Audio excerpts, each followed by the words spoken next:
Ouais, c'est gâté au Sénégal. Ouais. Au finalement, le gars a inscrit son nom parmi les candidats pour l'élection présidentielle 2025. Je parle de Laurent Gbagbo. Donc, je vous laisse le cas par vous-même. Likez, commentez et partagez la vidéo maximum comme d'habitude. Elle n'est pas du tout d'accord avec ce que je fais. Mais bon, ça c'est ce qu'on appelle... On ne peut pas plaire à tout le monde aussi. On ne peut pas plaire à tout le monde. Hein. Et puis tout le monde ne peut pas vous comprendre. Justement. Oui, donc moi voilà un petit peu ce que je retiens.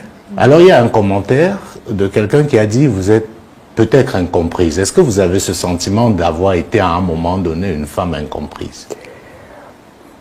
Incomprise, oui, parce que je pense qu'à un moment donné, j'ai été l'objet d'attaques, de discrimination. Et évidemment, ça fait écho dans certaines régions, même de la Côte d'Ivoire et puis de l'Afrique et même du monde. Et donc, bon, ça aussi c'est repris. Voilà, c'est le prix à payer quand on fait de la politique. Ah oui, c'est le prix à payer. Si vous permettez, je veux au début de cette émission qu'on fasse un peu d'histoire. Parce que pour une fois qu'on vous a, il y a des zones d'ombre qu'on aimerait pouvoir éclaircir avec vous. Bon, clairement. Je vous écoute. Qu'est-ce qui, selon vous, marque la véritable rupture politique entre vous et l'ex-président Laurent Gbagbo? Parce qu'on entend beaucoup de choses, mais on a du mal à cerner ce qui s'est réellement passé. Là, vous me posez une question difficile. Elle n'est pas difficile. Il y a à un moment donné une rupture que je pourrais qualifier même d'idéologie. Je ne sais pas s'il y a une rupture idéologique. Je pense que dans la gestion des vies, il y a des moments où vous êtes d'accord, et puis il y a des moments où vous n'êtes plus d'accord, et puis que ça provoque de la distance, mais je ne crois pas que la rupture soit d'ordre idéologique. Non. Voilà. Non.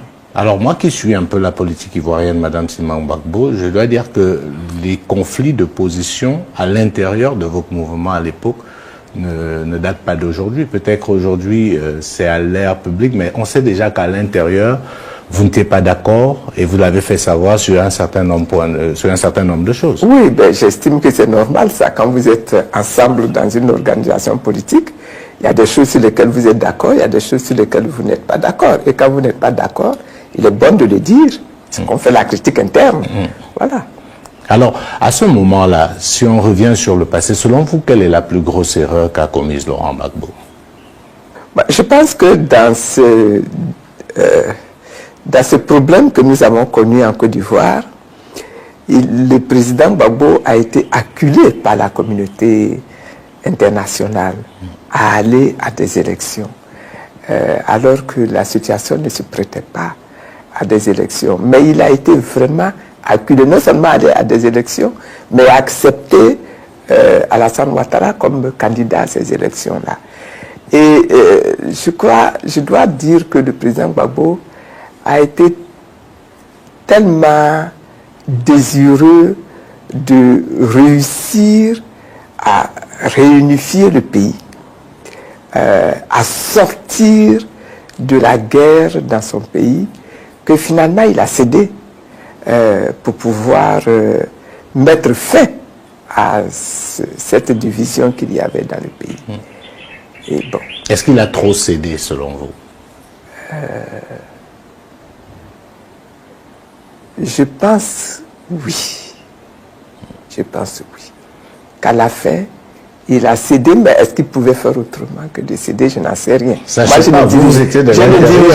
ne dirigeais pas le pays. Moi, je disais que vous étiez une femme très influente. Vous l'avez suivi dans l'élément. Les gens disaient même que vous étiez carrément la vice-présidente. Ben, justement, ça, c'est ce que j'appelle les attaques et les accusations venant de structures étrangères qui auraient souhaité que je sois moins présente.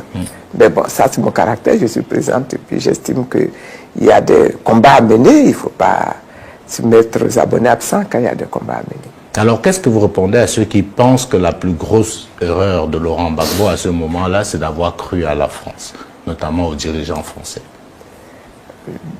Je leur dirais que la France n'est pas bonne conseillère en Afrique. Ni aujourd'hui, ni hier. Voilà. ce que je dirais.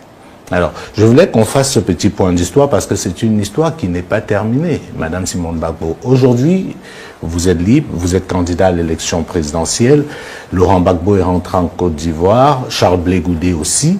Est-ce qu'on peut penser, avec tous ces éléments que je viens de citer, que la Côte d'Ivoire est réconciliée? Réconciliée? Oui. Mais la Côte d'Ivoire est très loin d'être réconciliée. C'est un des défis que nous avons aujourd'hui à surmonter et à affronter, c'est la réconciliation de la Côte d'Ivoire. Mais ce retour de Laurent Gbagbo, Charles Blé Goudé, vous-même, vos libérations, j'ai envie de dire vos réinjections dans le jeu politique, est-ce que ce n'est pas des actes qui peuvent être considérés comme des actes ayant matérialisé, ne serait-ce qu'un début concret de réconciliation? J'ai salué ma sortie de prison. Évidemment, quand vous êtes en prison, vous êtes intéressé à sortir de prison. Donc j'ai salué ma sortie de prison et j'ai remercié le président Alassane Ouattara qui a pris cette décision-là de me sortir de prison en même temps que 300 autres personnes qui étaient des prisonniers politiques dans le pays à cette époque. J'ai salué le retour du président Gbagbo et j'ai salué le retour du Blé Goudé. Je considère que ce sont des actes de justice. À aucun moment, le président Gbagbo n'a mérité de se retrouver à La Haye, ni Blé Goudé, ni moi en prison.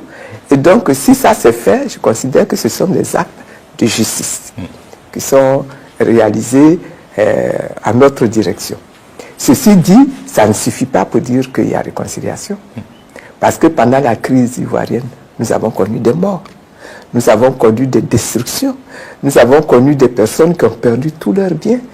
Jusqu'à aujourd'hui, des gens qui ont perdu leurs biens, qui ont perdu leur position, jusqu'à présent. Mais qu'est-ce qui peut être fait, Madame Gbagbo? On a vu récemment que vous êtes réunis, certains partis de l'opposition, avec le PDCI-ADA, le projet de Charles Blé Goudé. Mais qu'est-ce que vous pouvez faire à moins un an de l'élection? Est-ce qu'il y a encore quelque chose qui est réellement faisable? Déjà pouvoir, avec ceux du gouvernement, s'asseoir. Au moins s'asseoir. Ça peut se faire, ça. Que l'on s'asseye et que l'on discute de ces différentes questions-là. Mais visiblement, le gouvernement n'en veut pas. Il n'en veut pas. Ben, s'il n'en veut pas, qu'est-ce qu'on va avoir comme conséquence? On va avoir comme conséquence des élections qui vont se dérouler dans un climat de méfiance. Et c'est le climat de méfiance qui crée les tensions. Qui va créer de nouvelles tensions. Alors, comme je vous ai dit, dans le cadre de cette émission, je ne suis pas le seul à vous poser des questions. J'ai des confrères qui vont vous poser des questions, donc je vais à présent vous donner la question de l'un de nos confrères.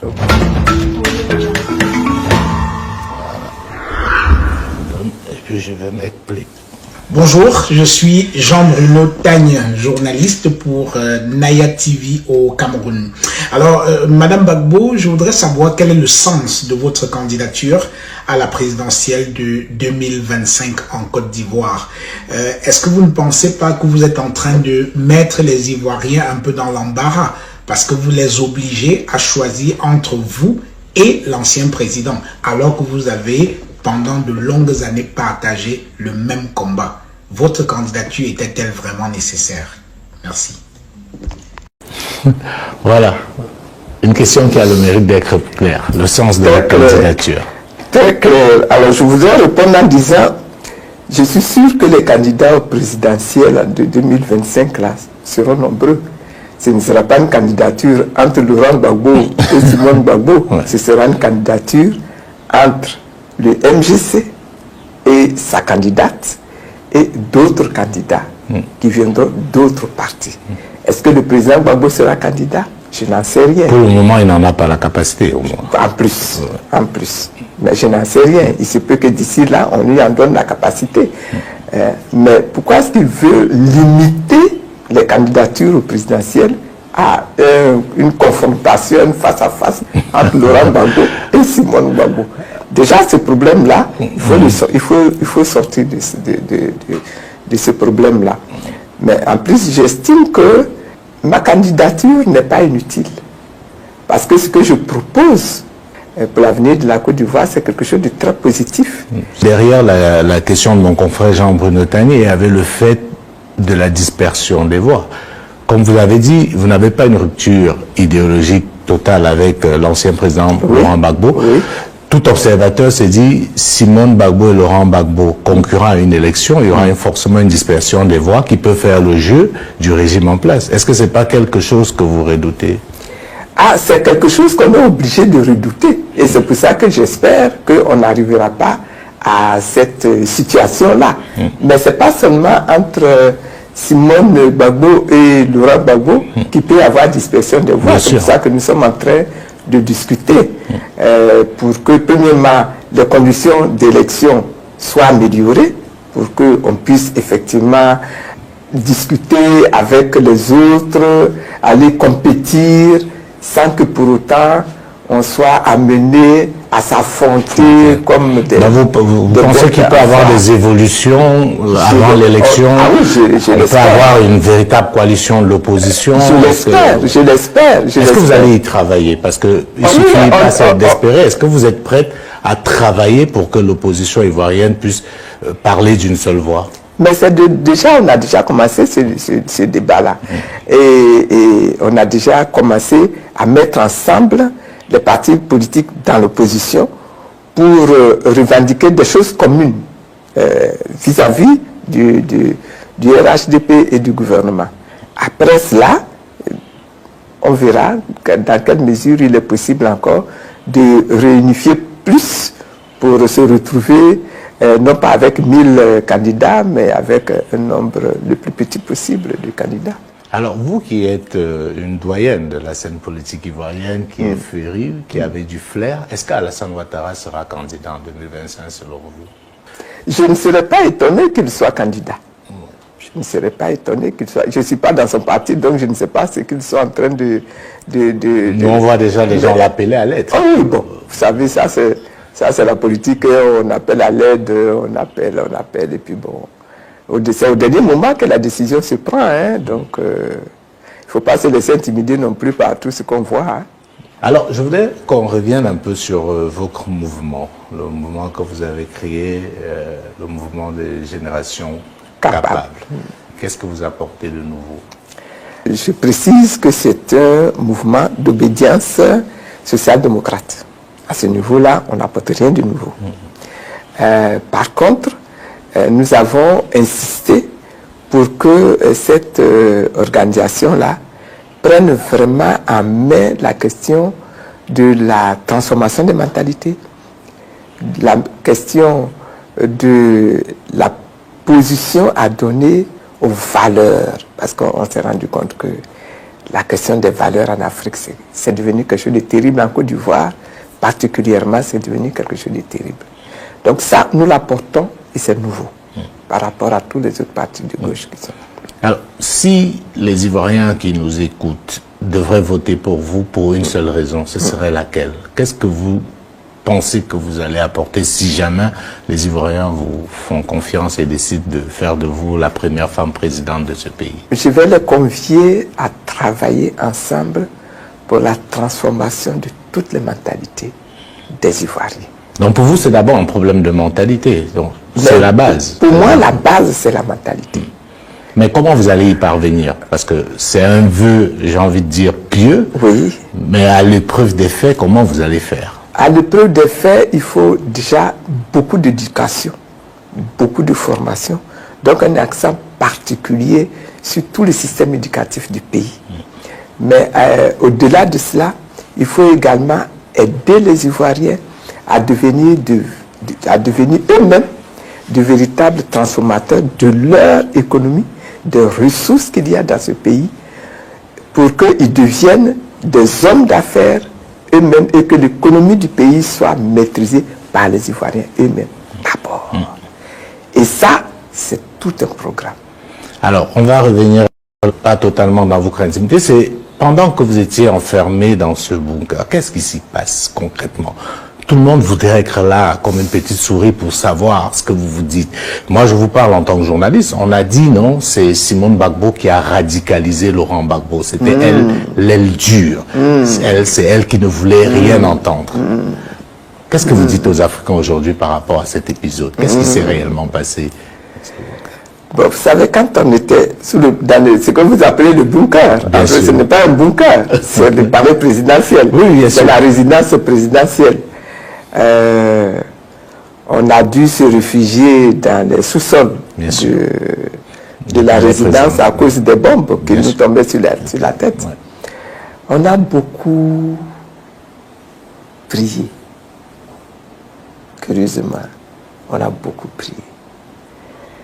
On a beaucoup loué le Seigneur. Mais on avait également, au début, tant que c'était possible,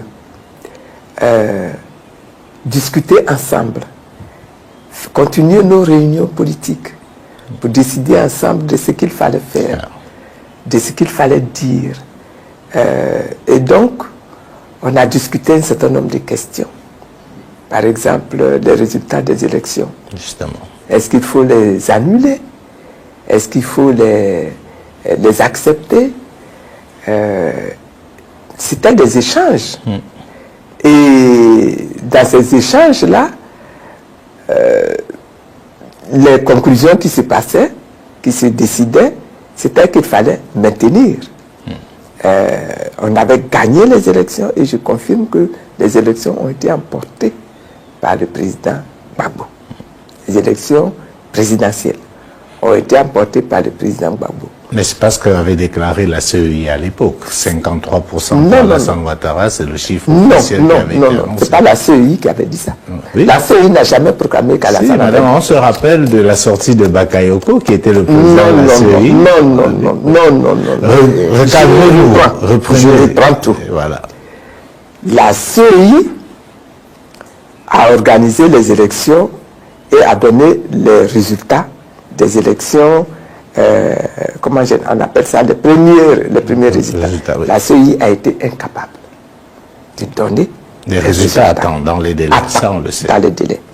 Et donc, tout a été transféré au Conseil constitutionnel, qui a repris, qui a réexaminé et qui a proclamé le président Gbagbo vainqueur. Mais avant ça, on avait la sortie du président Bakayoko qui l'a dit, qui a été repris par tous les médias. Laissez-moi finir d'exposer. D'accord. Quand ces résultats ont été proclamés, les Français sont venus prendre le président de la CEI, l'ont amené à l'hôtel du Golfe, au QG d'Alassane Ouattara. Et puis, il y avait également Choi, qui était le représentant du secrétaire général de l'ONU. Et c'est ensemble là-bas, avec la communauté, enfin, ce qu'on appelle la communauté internationale, qui ont proclamé la victoire de Alassane Ouattara. Voilà. Et le Conseil constitutionnel a enraché en disant que eux-là n'ont pas pouvoir ni compétence de proclamer des résultats. Mais ils étaient lancés. Bien sûr. Voilà. Ils ont obligé de toute façon le président Gbagbo à organiser les élections parce qu'ils avaient prévu cette chose. Il y avait un agenda selon vous qui était prévu avant. Donc, quelle que soit l'issue, je voulais dire, l'issue était connue d'avance. Donc, ok. Alors, l'autre chose que je voulais vous demander, c'est est-ce que vous en voulez au président Laurent Gbagbo? Moi, je ne parle pas de Laurent Gbagbo, votre mari, je parle de Laurent Gbagbo, le président de la République, pour un certain nombre de décisions. Vous avez vu ce qui a fait l'actualité récemment, notamment la sortie de Robert Bougie. Est-ce que vous lui en voulez à Laurent Gbagbo, sincèrement, Simone Gbagbo? Vous savez, comme j'ai dit tout à l'heure, il y a des décisions qui n'auraient pas dû être prises par Laurent Gbagbo. Comme donner l'argent à Jacques Chirac, par exemple. Qu'est-ce que vous pensez de ça? Tous les chefs d'État africains le font. Donc ça. Ah bon? Oui, pour vous, c'est un épiphénomène. C'est un épiphénomène, ça. Est-ce que vous trouvez ça normal? Parce que vous balayez ça d'un revers de la main. Je balaye ça. Les Africains regardent ça étant stupéfaits. Ça a relevé du fantasme jusqu'à ce que le président Laurent Gbagbo le confirme lui-même, parce que vous vous doutez bien que c'est de l'argent des Ivoiriens, c'est pas l'argent sorti de la poche de M. Gbagbo. Et pendant qu'on est dans un pays où les gens manquent de tout, donner des sommes aussi faramineuses à un dirigeant futile de la France, est-ce qu'on peut balayer ça d'un revers de la main? Bon, écoutez, j'ai balayé ça d'un revers de la main, c'est vrai. Et donc, ça peut choquer, c'est vrai. C'est pas parce que je suis d'accord avec ça, mais parce que on a accédé au pouvoir et on a constaté un certain nombre de faits et qui, justement, motivent mon maintien dans le combat. C'est que nos dirigeants sont soumis à cette pression-là que nous ignorions. Et la réalité, c'est ça, quand on parle de France-Afrique. C'est une réalité. C'est une réalité. C'est une réalité. Et quand vous découvrez ça, vous êtes étonné, mais vous êtes dans la contrainte. Je vous donne un autre exemple. Pendant longtemps, n'est-ce pas, il y a un président, je ne vais pas donner son nom, mais qui dit que ici, là, dans nos pays de l'Afrique francophone, même l'ordre du jour du Conseil des ministres, il fallait le soumettre à la France. Et c'est la France, c'est le gouvernement français qui vous dit, dans votre ordre du jour, traitez cette question. Ne traitez pas telle question. Et si vous traitez telle question, traitez cette question-là dans ce sens. Et les chefs d'État africains ont exécuté ça pendant des années. Et ceux qui ont refusé d'exécuter ça, soit ils ont été tués rapidement, soit ils ont fait l'objet du coup d'État, dont le président Gbagbo a fini par être victime d'un coup d'État ici. C'est ça. C'est une réalité contre laquelle aujourd'hui il faut se battre, il faut continuer de se battre. Mais en attendant de gagner cette victoire-là, il y a des choses que les chefs d'État africains ont été obligés de faire. Voilà. Parce que ce qui a beaucoup dérangé, parce que moi, quand j'ai discuté avec certains Africains, c'est que, vous savez, Laurent Gbagbo était justement celui qui était présenté comme l'incarnation de l'ancien France-Afrique. Oui. On savait qu'il se battait contre la France et que toutes ces misères venaient justement de ce combat-là. Oui. Donc, vous comprenez qu'il y a comme un paradoxe quand on se rend compte que c'est le Gbagbo anti-France-Afrique qui se retrouve à donner des milliards à Jean Chirac. Ça a brouillé un peu, à mon sens. Je comprends ça, je comprends ces réactions. Donc les gens ont eu le sentiment d'un double discours. Un discours populiste en public et en réalité, on continue avec les mallettes en dessous de table. Oui, oui. Ça, je comprends tout ça. Ouais. Et je comprends et je pense que c'est assez normal que des gens réagissent comme ça. Mais quelquefois, vous cédez à ça pour avoir, comme si vous lâchez du lest, pour pouvoir vous focaliser sur quelque chose que vous considérez comme plus essentiel. C'est ça. Voilà. Alors aujourd'hui, est-ce que vous vous parlez encore, Laurent Gbagbo et vous? La dernière fois que vous êtes parlé, c'est quand? La dernière fois qu'on s'est parlé, il y a peut-être 2 ans, je ne sais plus tout. À son retour, oui, on s'est parlé 2 fois à son retour, c'est tout. Mais vous serez obligé de vous parler, Simone et Laurent Gbagbo, politiquement. Oui, parce que vous êtes aujourd'hui dans l'opposition. Oui. À un moment donné, est-ce que vous êtes prêt à échanger sur le plan politique avec Laurent Gbagbo pour voir ce qu'il y a lieu de faire? Est-ce que c'est quelque chose que vous serez prêt à accepter? De nouveaux microbes. Parce que quand un enfant ne part pas à l'école, qu'il reste dehors, qu'est-ce qu'il fait? Et c'est de ça qu'on parle. Donc arrêtons de vouloir forcément blanchir le président de la République. Moi, j'étais content quand j'étais dans un taxi. Le jour où il est venu au pouvoir, c'est vrai que je ne le supportais pas avant, parce que moi, je ne peux pas accepter que quelqu'un prenne des armes et que vienne tuer nos parents, parce que moi, mon père, il est dans l'armée, vienne nous tuer nos parents à Bouaké, parce qu'à Bouaké, nos parents qui étaient là, les corps habillés, ils n'avaient pas de parti. Ils étaient seulement dans l'armée. Mais ces gendarmes que vous avez tués, vous savez combien de familles vous avez endeuillées? Et quelqu'un comme ça, il arrive au pouvoir, il dit, bon, quand je viens au pouvoir, je viens pour tous les Ivoiriens. Mais aujourd'hui, c'est le contraire que nous voyons. Donc, arrêtons d'être aveugles et prenons des solutions, des résolutions. Alassane Ouattara a fait 15 ans au pouvoir. Il est temps pour lui de partir. Il n'est pas le seul intelligent en Côte d'Ivoire. Mais le diplôme qu'il a là, plusieurs Ivoiriens l'ont. Donc, aujourd'hui, on lui demande simplement de partir pour éviter un bain de sang. C'est tout. Il est venu depuis 90. Il a mené des actions. Ces actions sont soldées par la rébellion en 2022. J'ai entendu dans un live une fois quelqu'un qui disait, mais quand il est arrivé, pourquoi il n'a pas jugé tous les rebelles qui étaient là? Mais comment il peut juger quelqu'un qui est chargé de sa sécurité? Donc, Laurent Gbagbo disait que c'était lui qui était à la base de la rébellion. Il nous a dit, nous, qui avons marché, que vous avez marché parce qu'Alassane Ouattara voulait être président. Alassane Ouattara a dit que c'était pas lui. À notre grande surprise, ceux qu'on a fui à Bouaké et puis on est venu à Abidjan là, ils sont venus à Abidjan au palais de la République et c'est eux qui gèrent la sécurité du président. Vous voulez que nous on vote celui-là? Ceux qu'on a fui à Bouaké en 2002, on a marché en 2002, on a perdu tous nos souvenirs. Nos maisons étaient assiégées. Est-ce que vous comprenez ça? Nos maisons ont été assiégées avec tous les souvenirs, les photos d'enfance, le salon, tout a été assiégé par des gens. Moi, je suis retourné à Bouaké en 2018. La maison a été saccagée. Il n'y a plus rien. Absolument rien. La maison est détruite. Pour reconstruire cette maison-là, il faut beaucoup d'argent. Et c'est pour des simples fonctionnaires qui l'ont fait. Des fonctionnaires qui avaient 200 000 francs par mois, qui ont gardé de l'argent et qui ont construit une maison. La maison a été assiégée pendant plus de 20 ans. Elle est détruite.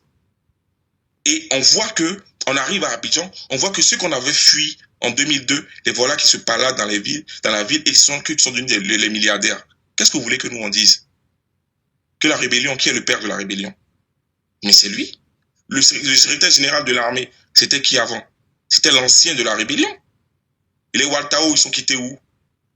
Et à un moment donné, arrêtons de nous foutre de la gueule. Dans aucun État, quelqu'un qui ne participe pas à une rébellion vient au pouvoir et nomme les généraux de la rébellion. C'est impossible. Pour sa propre sécurité, c'est impossible.